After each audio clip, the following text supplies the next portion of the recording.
딸의 뺨에 새겨진 핏자국은 20년간 봉인되었던 어머니 박수련의 과거를 폭발시키는 방아쇠가 되었습니다. 사위에게 뺨 맞은 핏자국을 보고 숨겨진 금융 전문가였던 어머니 박수련이 각성합니다. 어머니는 사위 김도진의 마약 혐의와 그룹의 주가를 동시에 공격하며 복수하지만 딸은 어머니의 방식을 거부하고 떠납니다. 1년 후 모든 권력을 버린 어머니는 반찬 가게에서 결혼 반지를 뺀 딸과 재회하며 정의와 사랑을 되찾습니다. 오늘의 이야기 시작합니다. 황금으로 만든 쇠창살 안에서 한 여인의 비명이 억눌린 채 터져나왔습니다. 남편의 손에 맞은 그 충격은 그녀의 평화로웠던 결혼 생활이 한낱 잔인한 연극이었음을 증명하는 듯 했습니다. 대한민국 굴지 기업인 태강그룹의 회장 저택, 그 중에서도 가장 화려한 3층에 위치한 침실은 깊은 밤의 정적 속에 잠겨 있었습니다. 이 침실은 겉보기엔 완벽한 안식처였지만 사실 딸 최정인에게는 차갑고 숨막히는 황금 감옥과 다름없었습니다. 호화로운 프랑스산 샹들리에의 은은한 불빛이 바닥에 떨어진 정인의 흐트러진 모습, 위로 처량하게 비추는 모습이었습니다. 사위 김도진의 얼굴은 술과 분노로 일그러져 있었고 그의 거친 숨소리는 침실의 고요를 난폭하게 깨트리고 있었습니다. 내가 감히 내 말을 거역해? 이 집안에 내 의견이 필요하다고 생각하는 겁니까? 라는 폭언이 김도진의 입에서 쏟아지는 모습이었습니다. 김도진은 자신의 권위가 정인에게 인정받지 못한다고 느낄 때마다 극도의 분노, 조절 장애를 드러내는 모습이었습니다. 정인은 눈을 질끈 감고 남편의 폭언을 견뎌내려 했지만 그의 손이 그녀의 뺨을 강타했을 때 모든 인내심은 산산조각 났습니다.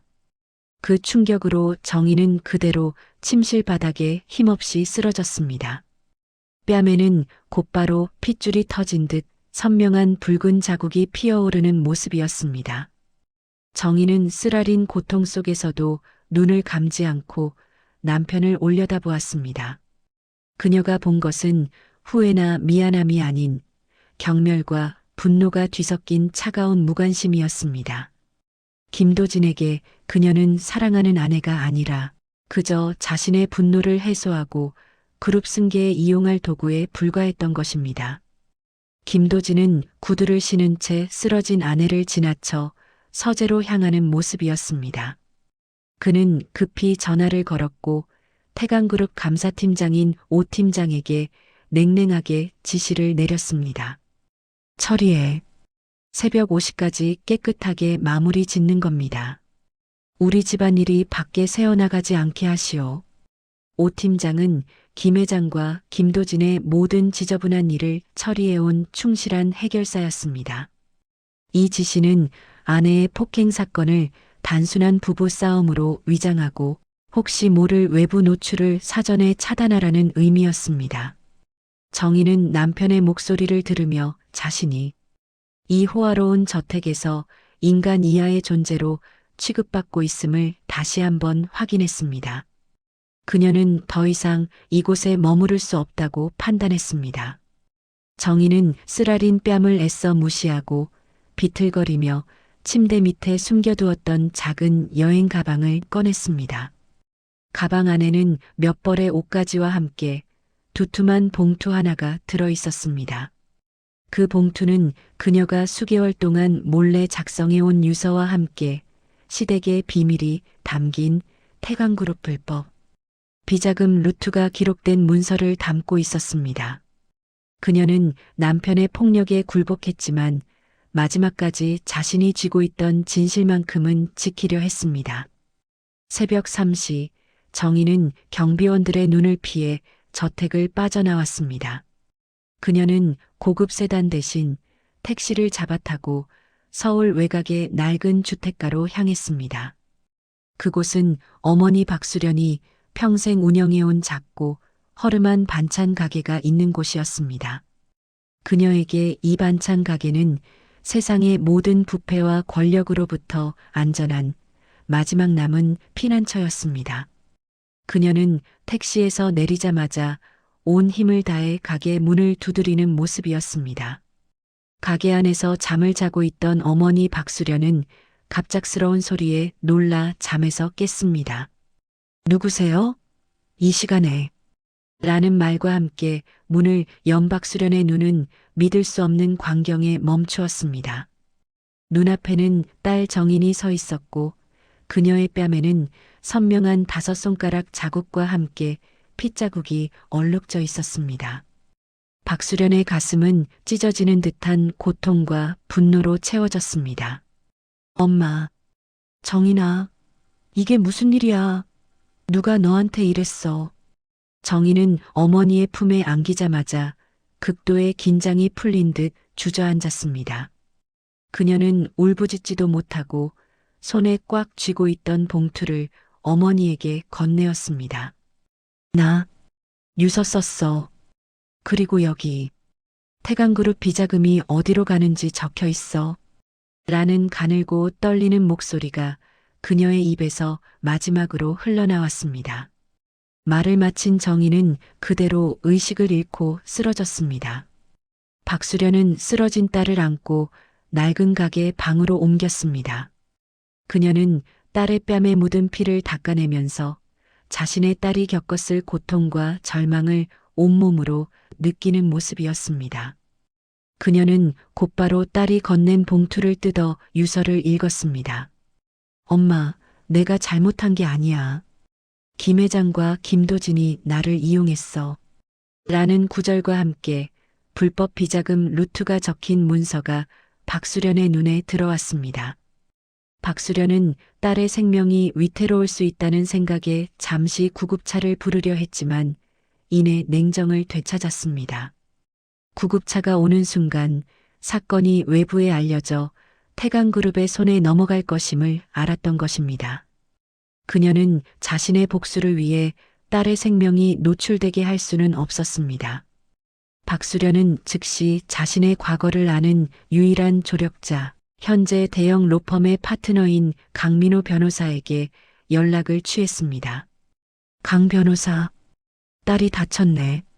병원은 안 돼. 믿을 만한 의료팀을 꾸려. 지금 당장 우리 가게로 보내게.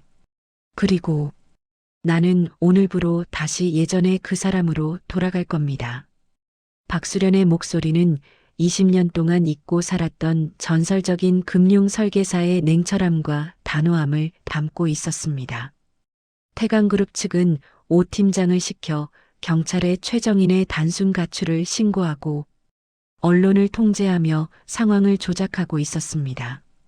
박수련은 그들의 움직임을 예상이라도 한 듯 다음 날 아침이 밝자마자 가게 문에 장기 휴업 팻말을 건 모습이었습니다. 그녀는 딸을 건드린 대가를 치르게 해주겠다는 서늘한 복수의 맹세와 함께 가게를 나섰습니다.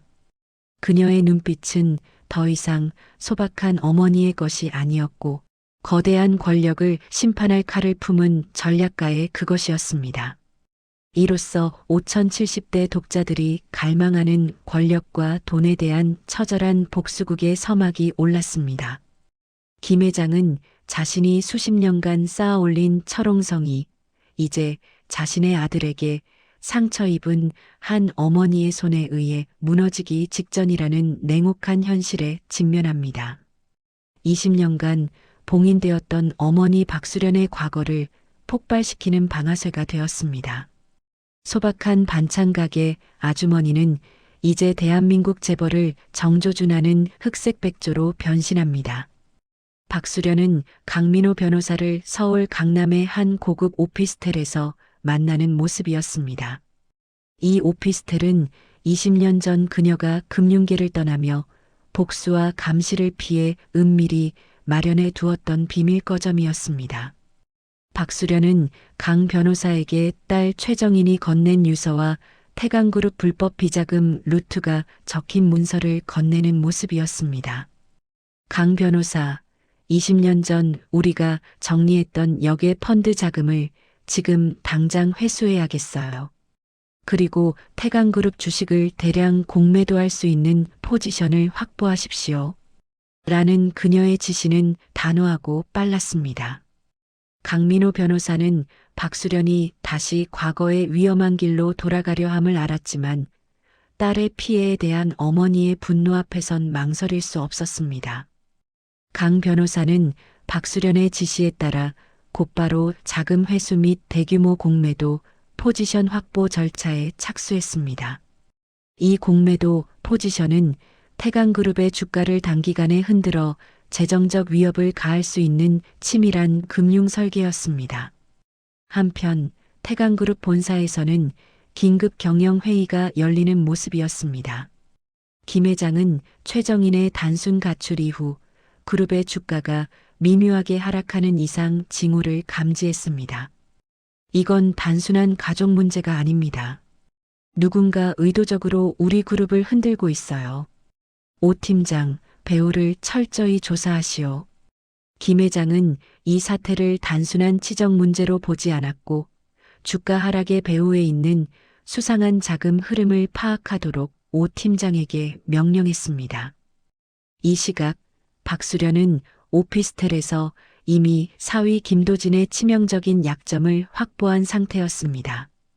그녀는 과거 금융계 인맥을 동원해 김도진의 마약 투약 및 거래, 정황에 대한 결정적인 증거 영상을 입수했습니다. 이 증거는 김도진을 무너뜨릴 사법적 무기였습니다. 박수련은 익명의 발신자로 위장하여 언론계의 노 기자에게 연락을 취했습니다. 그녀는 태강그룹 후계자 김도진의 마약 투약 혐의에 대한 구체적인 시간과 장소, 그리고 내부 제보자의 증언이 담긴 자료를 노 기자의 사물함에 넣어두었다고 알려주었습니다. 노 기자는 이 엄청난 특종 기회에 흥분을 감추지 못하고 곧바로 박수련이 지정한 장소로 향했습니다. 바로 그때 김도진이 부친의 지시에 따라 최정인의 행방을 찾으러 박수련의 반찬 가게를 방문했습니다. 그는 문에 걸린 장기 휴업 팻말을 비웃으며 어머니 박수련에게 전화를 걸었습니다. 아주머니, 딸 돌려보내시죠. 위자료 명목으로 1억 드릴게요. 라는 오만하고 권위적인 목소리가 스피커를 통해 흘러나왔습니다. 박수련은 냉랭한 목소리로 저는 당신의 돈이 필요하지 않아요. 딸의 명예를 돌려받을 겁니다. 라고 대답했습니다. 김도진이 소박하게 사시던 분이 욕심을 부리시네. 라며 돈 봉투를 길바닥에 던지는 듯한 행위를 했을 때 박수련은 그를 비웃는 듯한 미소를 지었습니다. 그녀는 이미 강 변호사를 통해 태강그룹 핵심 계열사 주식 5% 매입 증명서를 자신의 명의로 확보한 상태였습니다. 당신의 돈은 그 계열사 주식 5%의 가치보다 훨씬 못합니다. 라는 서늘한 음성이 전화선을 타고 흘러나갔습니다. 바로 그 순간 노 기자가 작성한 재벌 3세 김도진 마약 투약 혐의 기사가 메인 뉴스 속보로 터져 나오는 모습이었습니다. 이 보도는 곧바로 사회에 큰 충격을 주었고 김도진은 긴급 체포되는 수모를 겪었습니다. 이와 동시에 박수련이 사전에 준비했던 대규모 공매도와 주식 매입이 시장에 영향을 미치기 시작했습니다. 김도진의 체포와 맞물린 주가 폭락은 태강그룹에 막대한 재정적 손실을 입혔습니다. 김 회장은 이 모든 사태가 단순한 우연이나 언론 보도가 아니라 치밀하게 계산된 보복 공격임을 깨닫고 분노했습니다. 그는 배우가 20년 전 자신이 손을 썼던 전설적인 금융 설계사일 가능성을 어렴풋이 감지하며 긴장감을 감추지 못했습니다. 어머니 박수련은 이제 소박한 반찬 가게 주인이 아니라 태강그룹의 숨통을 조이는 흑색 백조로 완벽하게 변신한 것입니다. 그녀의 다음 행보가 태강그룹 전체를 뒤흔들 것임을 모두가 예감하고 있었습니다. 박수련은 자신이 파놓은 복수의 함정이 김 회장의 목줄을 완벽히 잰 것을 확인합니다. 10년간 쌓아 올린 철옹성이 이제 자신의 아들에게 상처 입은 한 어머니의 손에 의해 무너지기 직전이라는 냉혹한 현실에 직면합니다. 박수련은 과거를 완벽히 드러내며 권력의 정점에 선 그를 심판합니다. 태강그룹 본사 70층 집무실 최고 권력의 심장부에서 김 회장은 박수련을 마주했습니다. 그는 집무실로 들어서는 박수련에게서 더 이상 과거 반찬 가게 아주머니의 모습이 아닌 날카로운 지성과 냉혹한 의지를 읽어내는 모습이었습니다. 당신 딸의 뺨값으로 100억이면 충분할 겁니다. 그 돈을 받고 딸을 조용히 돌려보내시오. 더 이상 욕심내지 마시오. 김 회장은 회유와 함께 자신의 권력을 내세워 박수련을 압박했습니다. 박수련은 그가 내민 수표를 손가락 하나로 밀어내며 김 회장의 오만을 조롱하는 듯한 모습을 보였습니다. 그녀는 곧바로 강민호 변호사를 통해 합법적으로 확보한 태강그룹 불법 비자금의 해외 페이퍼 컴퍼니 설립 증거 사본을 김 회장의 책상 위에 던졌습니다. 이 문서는 김 회장이 그룹 자금을 횡령하고 탈세하는 데 사용한 모든 내역을 담고 있었고 김 회장은 그 서류를 보는 순간 공포로 인해 얼굴이 창백해지는 모습이었습니다. 박수련은 당신의 구속은 이제 시간 문제입니다. 이 증거는 금융당국에 접수되기 일보 직전입니다. 라고 서늘하게 경고하며 상황의 주도권을 완전히 장악했습니다. 김 회장은 분노했지만 이 상황을 뒤집을 수단이 없음을 깨닫고 최후의 명예 공격을 시도했습니다. 그는 오 팀장에게 박수련과 강민호 변호사가 과거 불법 금융 설계에 가담했던 전력을 역으로 캐내어 언론에 유출하도록 지시했습니다. 김 회장은 박수련의 도덕적 명분을 훼손함으로써 그녀가 얻은 비자금 증거의 신뢰성을 떨어뜨리려 했던 것입니다. 하지만 박수련은 이미 김 회장의 이러한 움직임을 완벽하게 예측하고 준비를 마친 상태였습니다. 박수련은 이미 노 기자에게 태강그룹의 비자금 문서와 함께 자신의 과거 전과 기록 및 금융 은퇴 이유를 모두 솔직하게 공개했습니다. 나는 복수를 위해 내 과거와 명예를 모두 걸었습니다. 거짓은 없습니다. 라는 내용이 담긴 녹취록까지 전달하며 자신의 복수에 일말의 거짓도 없음을 강조했습니다. 이로써 김 회장의 명예 공격은 실패로 돌아갔고 언론은 박수련을 딸을 위한 처절한 희생자라는 서사로 주목하기 시작했습니다.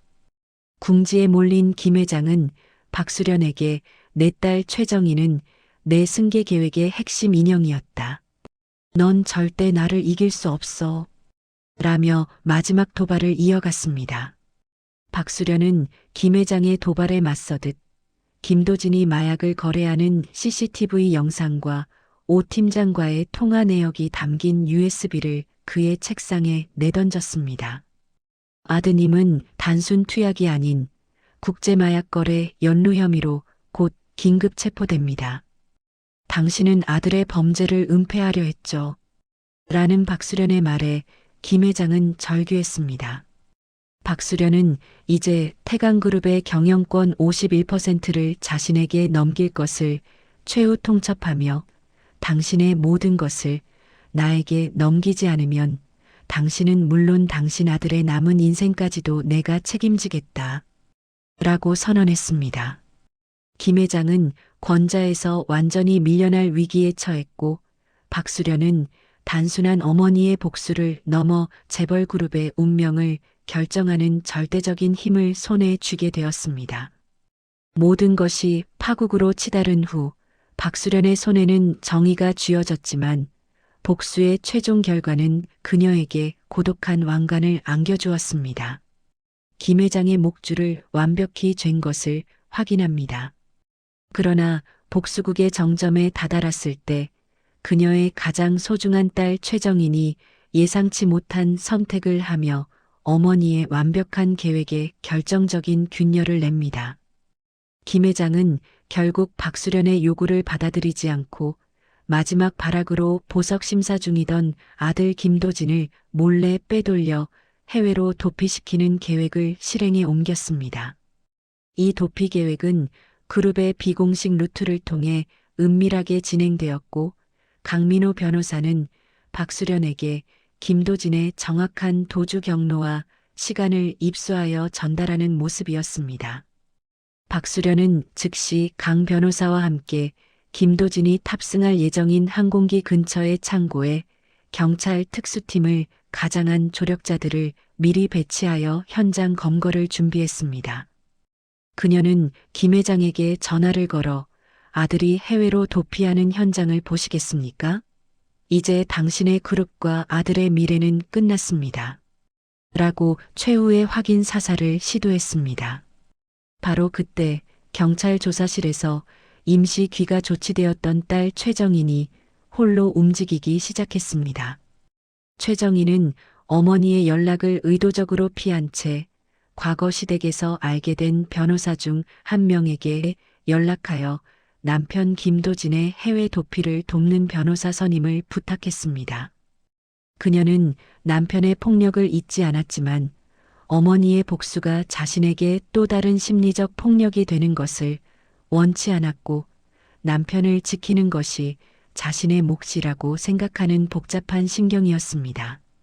강민호 변호사는 최정인의 수상한 움직임을 포착하고 곧바로 박수련에게 이 사실을 보고했습니다. 박수련은 딸의 행동에 크게 충격을 받고 김도진이 도피할 장소 근처에서 딸 최정인과 대치하는 상황을 맞았습니다. 최정인은 어머니를 보자마자 엄마의 복수는 또 다른 폭력이에요. 나에게는 이 결혼과 남편의 죄를 스스로 감당하게 할 권리가 있어요. 라고 단호하게 말했습니다.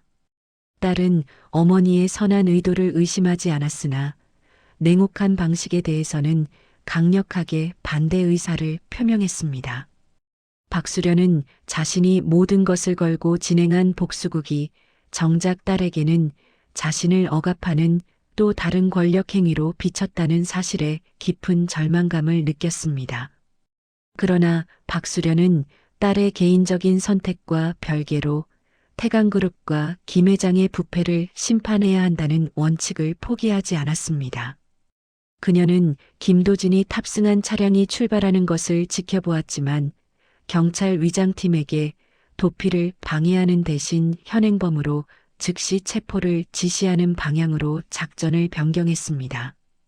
동시에 박수련은 강민호 변호사에게 자신이 확보한 김 회장의 모든 비자금 증거와 범죄 자료를 단 한순간의 지체도 없이 금융당국과 검찰에 일제히 제출하도록 명령했습니다. 이로써 어머니의 복수는 딸의 간청에도 불구하고 멈추지 않았으며 김 회장과 태강그룹에 대한 대규모 수사가 공식적으로 개시되는 초유의 사태가 발생했습니다. 모든 것이 파국으로 치달은 후 박수련의 손에는 정의가 쥐어졌지만 복수의 최종 결과는 그녀에게 고독한 왕관을 안겨주었습니다. 그러나 어머니의 희생은 결국 딸에게 새로운 시작의 길을 열어주었습니다.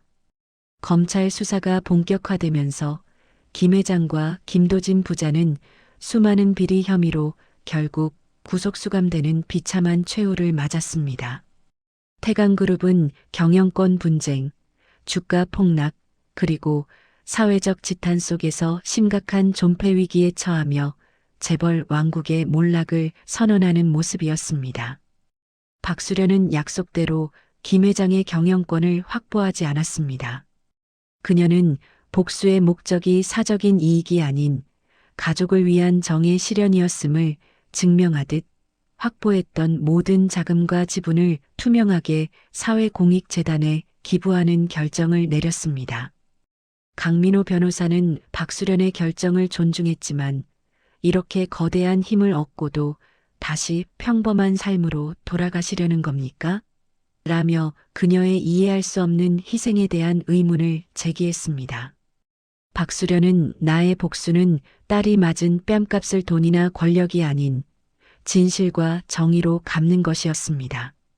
라고 답하며 자신의 원칙을 고수했습니다. 복수가 성공한 직후 딸 최정희는 어머니 박수련을 떠났습니다. 그녀는 어머니의 승리에도 불구하고 복수의 과정에서 느꼈던 심리적 충격과 압박감을 떨쳐내지 못했습니다. 최정희는 어머니의 복수가 옳았는지 그른지를 스스로 판단하기 위해 홀로 유학길에 올라 새로운 삶을 탐색하겠다는 편지를 어머니에게 남겼습니다.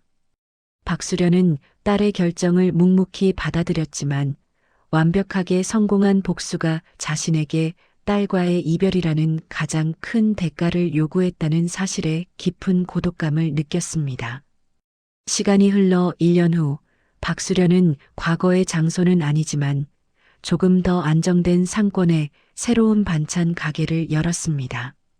그녀는 이제 전설적인 금융 설계사라는 과거의 꼬리표 대신 소박한 어머니로서의 평온한 일상을 되찾은 모습이었습니다. 다만 그녀의 눈빛에는 여전히 냉철한 지성과 세상의 부조리함을 꿰뚫어보는 통찰력이 남아 있었습니다. 그러던 어느 평범한 오후 가게 문이 열리고 낯익은 뒷모습의 젊은 여인이 들어섰습니다. 그녀는 단정하게 짧게 자른 머리에 검은색 코트를 입고 있었고 손가락에는 화려했던 결혼 반지가 없었습니다. 박수련은 그 여인이 바로 딸 최정희님을 직감하고 가슴이 벅차오르는 것을 느꼈습니다. 최정희는 어머니를 사장님이라고 부르며 오늘 반찬은 뭐가 좋을까요? 라고 물었고 두 모녀는 긴 설명이나 대화 없이 서로의 눈빛을 읽었습니다. 그 눈빛 속에는 지난 복수국이 남긴 침묵과 모든 짐을 내려놓고 다시 시작하는 새로운 삶에 대한 조용한 약속이 담겨 있었습니다.